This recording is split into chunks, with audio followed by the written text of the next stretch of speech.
अस्सलाम वालेकुम रहमतुल्लाहि व बरकातुहू। अल्हम्दुलिल्लाह मैं खैरियत से हूँ और आशा करती हूँ आप लोग भी अच्छे हों। देखिए आज पाठ हमारा 8 है। शाम एक किसान। एक कविता है, ये क्या है, पोयम है। और इस कविता को दर्शाया गया है किससे? पठार से, चोटी से, पहाड़ से, नदियों से और घाटियों से। देखिए यहाँ पे कह रहा है कि काश, ठीक है, आप क्या कर रहा है कि आकाश का सफ़ा बांधकर सूरज की चिलम खींचता बैठा है पहाड़। ठीक है, आप यहाँ पे पहाड़ को देखोगे, क्या है, एक किसान के रूप में दिखाया गया है। और पहाड़ उसके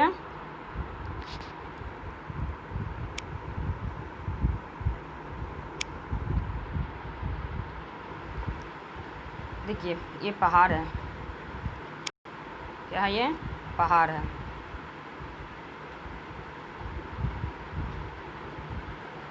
और इसका सफ़ा देखिए, क्या है, आकाश है। ये आकाश का, ठीक है। पहाड़ को किस रूप में दिखाया गया? एक किसान के रूप में दिखाया गया। पहाड़ की चादर को और उसको, उस किसान को क्या किया? कवर किया, ढका गया है। और उसके सर पे जो सफ़ा है, जो पगड़ी है, वो किसका बनाया गया है? आसमान का बनाया गया। घुटनों पर पड़ी है नदी, ठीक है, घुटनों पर पड़ी है नदी चादर सी, पास ही दहक रही है पलाश की जंगल की अंगीठी। अंधकार दूर पूर्व में सिमटा बैठा है भेड़ों के गले सा। अब देखो बच्चे, पहाड़ बैठा हुआ है। पहाड़ के रूप में किसे बैठाया था? क्या? पहाड़ को कवर किया गया एक किसान के ऊपर में, उसके सर पे पगड़ी डाली गई है आकाश का, आसमान का। और पहाड़ के नीचे ये जो आप देख रहे हो, ये जो आप देख रहे हो, ये क्या है? नदी है। नदी को क्या किया गया? फ्लो किया गया है। उसके बाद क्या करा यहाँ पे? फिर देखिए, पलाश की जंगल की अंगीठी। ये आप जो देख रहे हो, ये जंगल है। ये क्या है? ये जंगल दिखाया दे रहा है, ठीक है। और यहाँ पर देखो सूरज जो सन है, वो क्या कर रहा है? पलाश के जंगल की अंगीठी, अंधकार दूर पूर्व में सिमटा बैठा हुआ है। और सूरज एक मशाल है, एक आग है जो कि रोशनी दे रहा है। किसको? तो पठार को भी दे रहा है, नदी वहाँ पर जितनी भी घाटी, जितनी भी जगह है, उन सबको दे रहा है। सिमटा बैठा है भेड़ों के गले सा। ये चुपचाप बैठा हुआ है। कैसा?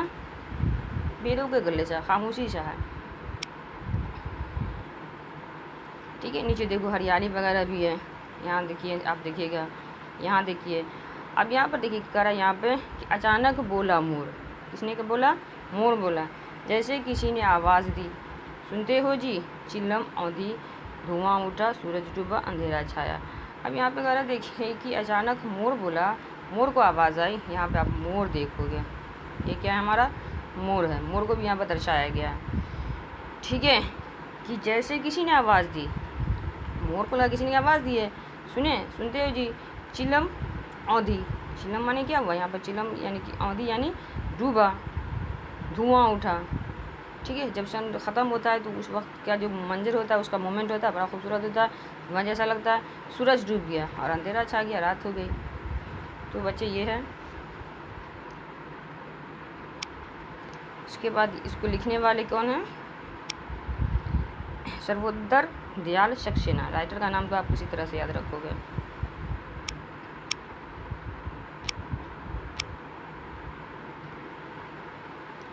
अब इस कविता में देखिए क्या कह रहा है। इसमें कह रहा है कि कवि ने किसान के रूप में जाड़े की शाम के प्राकृतिक दृश्य का चित्रण किया है, ठीक है।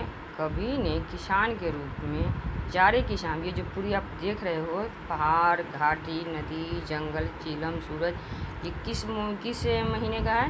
तो जाड़े की शाम के प्राकृतिक का चित्रण का दृश्य है, वो चित्रण किया है।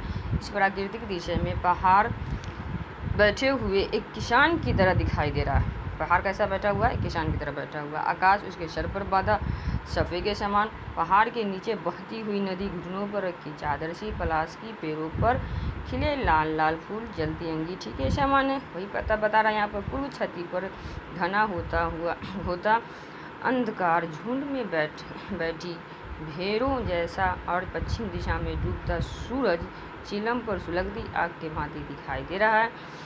जिस वक्त सूरज डूबता है उस वक्त आसमान कैसा लगता है? पूरा पूरा लाल सा रहता है। उस वक्त लगता है कि सुलगती हुई चिलम है, ठीक है। उसके बाद सूरज फिर डूब जाती है। यह पूरा दृश्य शांत है। अचानक मोर बोल उठता है। कौन बोलता है? मोर बोल उठता है, मानो किसी ने आवाज़ दी। मोर को लग रहा है किसी ने आवाज़ दी है। सुनते हो, इसके बाद यह दृश्य घटना में बदल जाता है। ठीक है, अब ये दृश्य खूबसूरत दृश्य, जो मंजर था वो घटना में एक बदल जाती है। चिलम उलट जाती है। जो चिलम आप देख रहे हो, जो मशाल की अंगीठी देख रहे हो, वो क्या आती है? उलट जाती है और आग बुझ जाता है, धुआं उठने लगता है, सूरज भी डूब जाता है, शाम भी ढल जाती है और रात का अंधेरा हो जाता है। तो किसान ने ये पूरे, ठीक है, पल को, जाड़ा की रात, जाड़ा के मोमेंट को, जाड़ा के महीने को दर्शाया है और बड़े खूबसूरती से दर्शाया है। सर्वोदय त्याग सक्सेना। इसलिए इस कविता को पढ़िए, याद कीजिए। मैंने आप लोगों को से कहा था कि सारांश को लिख के पोस्ट कीजिए, लेकिन आपने समझा या नहीं समझा ये भी आप कमेंट नहीं करते कि मुझे समझ में नहीं आ रहा है। तो आप लोग देख रहे हैं कि जब से आप लोग गूगल क्लासरूम पे गए हो तो आप लोग की दिलचस्पी कम हो गई है। क्या परेशानी आप बताओगे? मैंने कहा कि अगर आपको किसी भी होमवर्क को पोस्ट करने में गूगल क्लासरूम में दिक्कत हो रही है तो आप व्हाट्सएप पर भी कर सकते हैं। देखो, इस तरह से अगर आप लापरवाही बरत रहे हो, केयरलेस बन रहे हो, तो आने वाले वक्त आपकी डिफ़िकल्टीज़ आप ही को होगा। इसलिए आप इस पर गौर कीजिए और इसमें दिलचस्पी लीजिए। सब्जेक्ट जो भी हो, पढ़ना दिल लगा के है। ठीक है, अल्लाह हाफिज़।